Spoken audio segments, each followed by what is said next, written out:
Hello students, कैसे हैं आप सब लोग। आज हम स्टार्ट करते हैं क्लास 10 फिजिक्स सेंटर ऑफ मास। सबसे पहले हम ये देखते हैं सेंटर ऑफ मास क्या होता है, उसको कैसे डिफाइन करते हैं। इसके बाद हम ये देखेंगे कि किस तरह से किसी भी बॉडी का सेंटर ऑफ मास डिफाइन करते हैं, उसमें सेंटर ऑफ मास कहाँ पर होता है ये हम इसको देखेंगे। तो स्टार्ट करते हैं हम। सपोज करो ये एक बॉडी है, इरेगुलर बॉडी है और ये बहुत सारे पार्टिकल से मिलकर बना है, बहुत सारे पार्टिकल से मिलकर बना है। सबके कुछ ना कुछ मास है। Suppose M1, M2, M3, M4, M5 and so on, इनके मासेस हैं। तो ये सारे मास मिल करके एक बॉडी को फॉर्मेशन करते हैं, बॉडी की फॉर्मेशन करते हैं। तो इनका सेंटर ऑफ मास क्या होगा? इनका सेंटर ऑफ मास वो पॉइंट होगा जहां पे ये सभी मास कंसंट्रेटेड हों, जहां पे सभी मास जो है उनका सारे मासों का जो सम है वो 0 हो, या ये कहें कि सारे मास एक जगह कंसंट्रेटेड हो। इसका क्या मीनिंग हुआ? इसका ये मीनिंग हुआ कि अगर हम बॉडी को लॉजिकल सोचें तो अगर बॉडी को हम लें तो एक पॉइंट ऐसा मिलेगा जिस पर हम इसको रोक सकते हैं, उस पॉइंट पर हम पिन अप करके इसको होल्ड कर सकते हैं। तो अगर हम इसी बॉडी की बात करें, ये एक इरेगुलर बॉडी है, इसका सेंटर ऑफ मास हमको निकालना हो तो हम क्या करें, यहां पर एक होल कर दें और एक थ्रेड इस पर लटका दें। इसके बाद जब हम इसको किसी जगह से हैंग कर देंगे तो हैंग करने के बाद हम क्या करेंगे, यहां पे ये थ्रेड जा रहा है इस पर कोई वेट लगा दें ताकि ये स्ट्रेट रहे। तो जहां पे ये जा रहा है उस जगह पे हम एक लाइन ड्रा कर लेंगे। लाइन ड्रा करने के बाद इसको यहां से हम निकाल लेंगे और एक होल यहां लगाएंगे। इस होल को भी यहीं पे हम टाइटली यहां से इस होल्डर से लटका देंगे, हैंग करा देंगे। हैंग कराने के बाद इस पर जो स्ट्रेट लाइन, इस पर जो थ्रेड लगा हुआ है वो कुछ ऐसा चला जाएगा और यहां पर उसका मास आ जाएगा। फिर एक और हम पॉइंट ले लें, सपोज करो यहाँ पे, और उसको भी ऐसे ही हैंग करा दें और वो ऐसे जाएगा और वेट उसका ऐसे लटका होगा, हैंग कर रहा होगा। तो वो पॉइंट जहां पे ये तीनों लाइनें इंटरसेक्ट करती हैं वही इस इरेगुलर बॉडी क्या कहलाएगा, सेंटर ऑफ मास। इसे CM या G से हम रिप्रेजेंट कर सकते हैं। CM मीन्स सेंटर ऑफ मास और G मीन्स ग्रेविटेशनल सेंटर हम बोल सकते हैं इसको। तो हम इसको CM से अगर रिप्रेजेंट करें तो इसका CM हमने इरेगुलर बॉडी का निकाल लिया। तो सेंटर ऑफ मास क्या होता है? सेंटर ऑफ मास वो पॉइंट होता है, वो प्लेस होता है जहां पर उस बॉडी की सारी मासेस एक सिंगल पॉइंट पर कंसंट्रेटेड होती है, उसी को हम क्या बोलते हैं, सेंटर ऑफ मास। अब हम ये देखेंगे कि किस तरह से हम किसी इरेगुलर बॉडी का सेंटर ऑफ मास डिफाइन करते हैं। सपोज मैंने ये मार्कर लिया है, मैंने इस मार्कर को एक पॉइंट पे इसको हमें कंसंट्रेट करना है। ये जिस पॉइंट पे कंसंट्रेट मार्कर हो गया है वही पॉइंट इस मार्कर का क्या कहलाएगा, सेंटर ऑफ मास। आप किसी भी बॉडी का सेंटर ऑफ मास डिफाइन कर सकते हैं। मैं कुछ बॉडी का एग्जांपल लूंगा और उनका ये दिखाऊंगा कि सेंटर ऑफ मास कहां पे है। चेक करते हैं इसको। स्टार्टिंग सबसे पहला है रॉड। रॉड क्या होता है आप लोग जानते हैं। सपोज करो ये भी एक रॉड, लाइक रॉड की तरह बिहेव करेगा। रॉड क्या होती है, इस तरह की एक सॉलिड ऑब्जेक्ट होता है जो रेगुलर होता है, इरेगुलर नहीं होता, उसको बोलते हैं रॉड। तो रॉड में हमेशा जो सेंटर ऑफ मास होगा, क्योंकि ये रेगुलर बॉडी है और इसमें लेंथ और विड्थ इतनी होगी और लेंथ यही होगी, वो बराबर, वो जो है एक रेशियो में होती है, इसलिए हम इसका सेंटर ऑफ मास हमेशा इसके मिड पॉइंट पे पाएंगे। मिड पॉइंट में इसका सेंटर ऑफ मास कहाँ होगा, mid point of the rod. Rod के मिड पॉइंट पे हमें इसका सेंटर ऑफ मास मिलेगा। दूसरा है सर्कुलर डिस्क।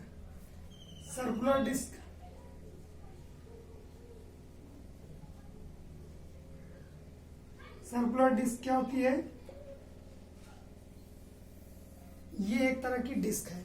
डिस्क क्या होती है, एक तरह से एकदम थिन होती है, पतली होती है, चपटी जिसको बोलते हैं, तो एकदम थिन डिस्क होती है और सर्कुलर होगी। तो इसका क्या होगा, सेंटर ऑफ मास क्या होगा, इसका जो जियोमेट्रिक सेंटर होगा वो इसका सेंटर ऑफ मास होगा। जियोमेट्रिक सेंटर मीन्स हम कहीं भी दो इसके पार्ट को मिला लें, ये अगर इसका सर्कमफ्रेंस है, सर्कमफ्रेंस के 2 पॉइंट लेके उनको मिला दें, कहीं भी 2 पॉइंट लेके मिला दें, तो जो इसका सेंटर आएगा वही इसका क्या हो जाएगा, सेंटर ऑफ मास। तो इसका सर्कुलर डिस्क का सेंटर क्या होगा, geometric centre, geometric centre, geometric centre होता है सर्कुलर डिस्क का, वही इसका क्या होता है, सेंटर ऑफ मास। ये इसका सेंटर ऑफ मास बनता है, सीएम बनता है। नेक्स्ट एग्जांपल देखते हैं।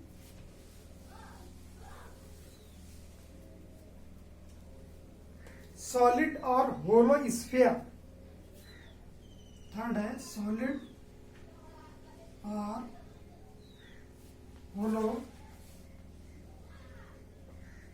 स्फीयर। अगर हम इसकी बात करें सॉलिड और होलो स्फीयर की, तो आप लोग स्फीयर को भी जानते हैं। स्फीयर जो होता है वो 3 डायमेंशनल में होता है, क्योंकि उसमें लेंथ विड्थ हाइट तीनों ही चीजें होती हैं, इसलिए हम उसको 3D में काउंट करते हैं। लेकिन अगर हम सर्किल की बात करें तो 2 डायमेंशनल होता है, उसमें लेंथ और विड्थ होगी, या ये कहें हाइट होगी, लेकिन उसमें तीसरी डायमेंशन नहीं होगी। तो इसमें 3 डायमेंशन होती है, इसीलिए सॉलिड बोला जाता है।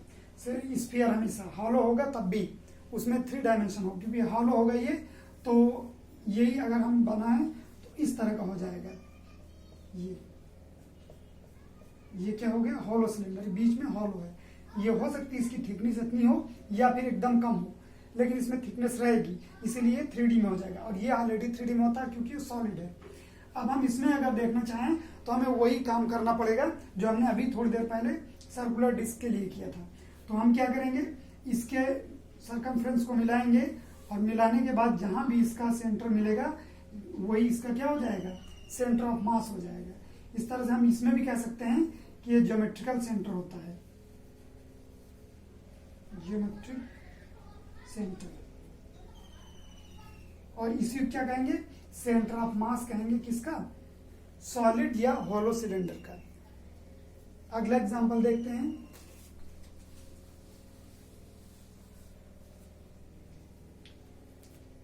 सॉलिड कोन। सॉलिड कोन ये सभी डिफाइन किए हुए ऑब्जेक्ट हैं कि इनका सेंटर ऑफ मास कहां पे होगा। अगर आप चाहें तो कुछ छोटे छोटे एग्जांपल ले सकते हैं और उसमें जो है ऑब्जर्वेशन करके इनके जो भी ज्योमेट्रिक मास निकलते हैं, सेंटर ऑफ मास जहां जहां पे, उनको आप चेक कर सकते हैं। तो अगर हम कोन की बात करें तो कोन एक इस शेप का जो है होता है। आपने देखा होगा जोकर, उसकी टोपी जो होती है, उसकी कैप जो होती है, वो इसी शेप की होती है। और भी कई चीजें इस शेप की होती है, इसको हम बोलते हैं कोन। कोन में ये इसका सर्कुलर पार्ट होता है, ये इसका सर्कुलर पार्ट होता है, और ये स्लैंट हाइट इसकी होती है, और ये इसकी परफेक्ट हाइट होती है। ये इसका सर्कमफ्रेंस हो जाएगा, ये पोर्शन, और ये इसका डायमीटर हो जाएगा। ये सर्कुलर पार्ट का डायमीटर, ये डायमीटर है सर्कुलर पार्ट का, जिसका हाफ अगर हम इसको नेमिंग कर दें ए बी सी और इस पार्ट को, तो इसका जो ओ बी है उसको हम रेडियस बोलते हैं, स्मॉल आर से डिनोट करते हैं। इसकी हाइट, इस हाइट को हम स्लैंट हाइट बोलते हैं, इसको एल से डिनोट करते हैं। और इस हाइट को हम स्ट्रेट हाइट को एच से डिनोट करते हैं। ये हाइट होती है, स्ट्रेट हाइट होती है। तो इसमें इसका जो ज्योमेट्रिक सेंटर है वो कहां पे होता है, अगर ये डिस्टेंस h हो तो h/4 डिस्टेंस पे जो है सर्कुलर सॉलिड कोन का क्या होता है, सेंटर ऑफ मास होता है, सीएम होता है इसका, h/4। अगर ये टोटल h है तो हम h/4 जहां पर भी पाएंगे, h/4 का मीन्स इसके हम 4 इक्वल पार्ट्स करते हैं। सपोज 1 2 3 4 इक्वल पार्ट कर दिया, तो इसमें 1/4 पार्ट इसका जिस भी पोजीशन पे होगा, जहां भी यहां से काउंट करेंगे हम, तो वहीं पर इसका क्या होगा, सेंटर ऑफ मास होगा इस सॉलिड कोन का। तो सॉलिड कोन में सेंटर ऑफ मास कहां पे होता है, जो उसकी स्ट्रेट हाइट है उसका 1/4 टाइम जहां पर भी होगा, जिस भी लेंथ पर होगा, वही हमारा क्या हो जाएगा, सेंटर ऑफ मास। अगर वो यहां पर है तो सेंटर ऑफ मास उसका यहां पर हो जाएगा। अब नेक्स्ट एग्जांपल देखते हैं।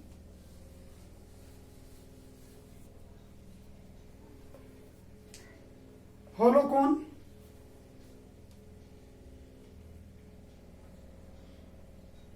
होलोकोन, होलोकोन की अगर हम बात करें तो इसमें क्या होगा, पहले हम इसको ही बनाते हैं, कोशिश करते हैं बनाने की। सबसे पहले एक कोन बनाते हैं, सॉलिड कोन, उससे इसको हॉलो कर देंगे। ये इसका कोन है, और इसके बाद इससे एक स्मॉल कोन और हम काट के निकाल देंगे। तो जो रिमेनिंग कोन होता है उसी को हम बोलते हैं होलो कोन, यानी ये पोर्शन, ये इसका रिमेनिंग पोर्शन है। तो यही कोन बल कहलाता है होलो कोन। होलो कोन है क्योंकि हमने इससे एक छोटा सा कोन काट के अलग कर दिया है।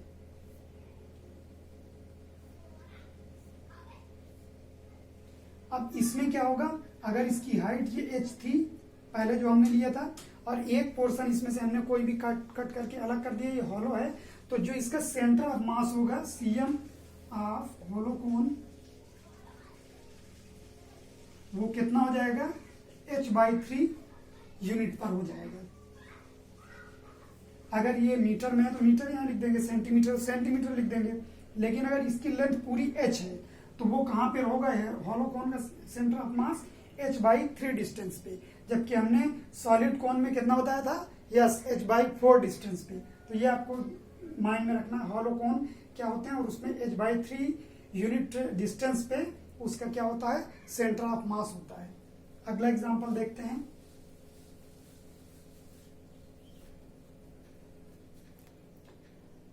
सर्कुलर रिंग,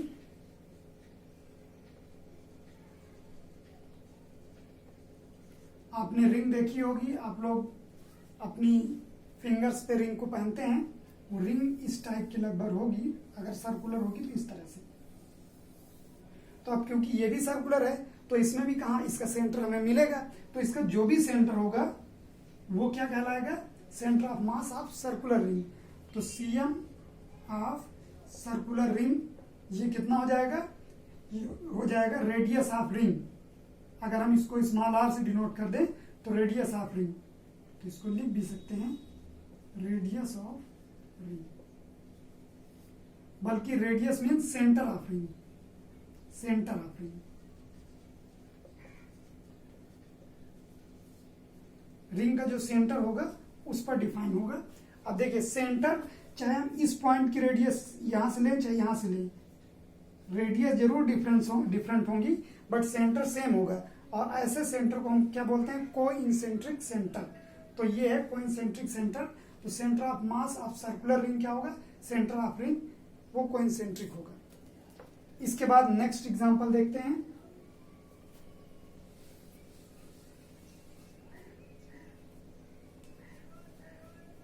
ट्रायंगुलर लैमिना,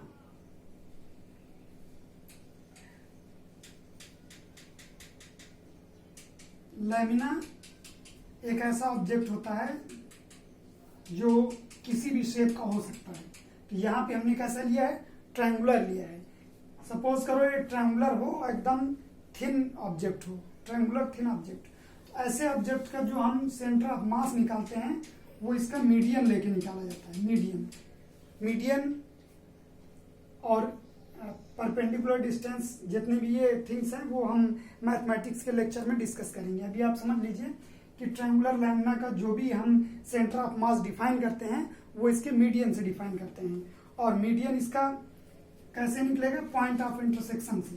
ये तो CM of triangular lamina is equal to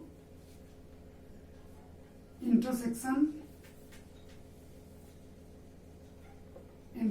of median of triangle।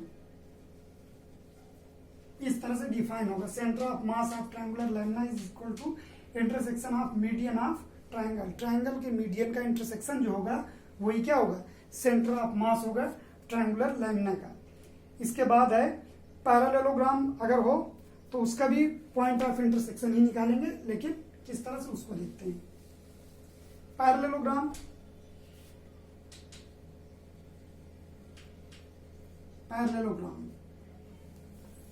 इसमें हम कई तरह के ले सकते हैं पैरेललोग्राम। तो हम लेते हैं इस टाइप से। अगर हम इसमें हम स्क्वायर भी ले सकते हैं, हम इसमें रेक्टेंगल भी ले सकते हैं, स्क्वायर ले सकते हैं, रेक्टेंगल भी ले सकते हैं। इन सब में जो सेंटर ऑफ मास होता है वो पॉइंट ऑफ इंटरसेक्शन होता है डायगोनल्स का। ये इसके डायगोनल्स हैं, इनका जो पॉइंट ऑफ इंटरसेक्शन है वो इसका क्या होगा, सेंटर ऑफ मास होगा। स्क्वायर में भी ऐसे ही सेंटर ऑफ मास इसका क्या होगा, intersection point of its diagonals. ऐसे ही हम स्क्वायर के बाद हम ऐसे ही इसमें भी देख सकते हैं। तो पैरेललोग्राम हो या किसी भी टाइप का ये शेप आ जाए तो उसमें पैरेललोग्राम में भी सेंटर ऑफ मास उसका कहाँ पे होगा, point of intersection of diagonals. Square हो point of intersection of diagonals, rectangle हो point of intersection of diagonals. तो हम इसमें कह सकते हैं कि सीएम इसका क्या होगा, point of intersection of diagonals. इस तरह से हम काफी तरह की बॉडीज का, वो रेगुलर भी हो या इरेगुलर हो, सेंटर ऑफ मास हम डिफाइन कर सकते हैं। इसके बाद जो भी नेक्स्ट जानकारी होगी वो नेक्स्ट वीडियो में होगी। तब तक के लिए बाय।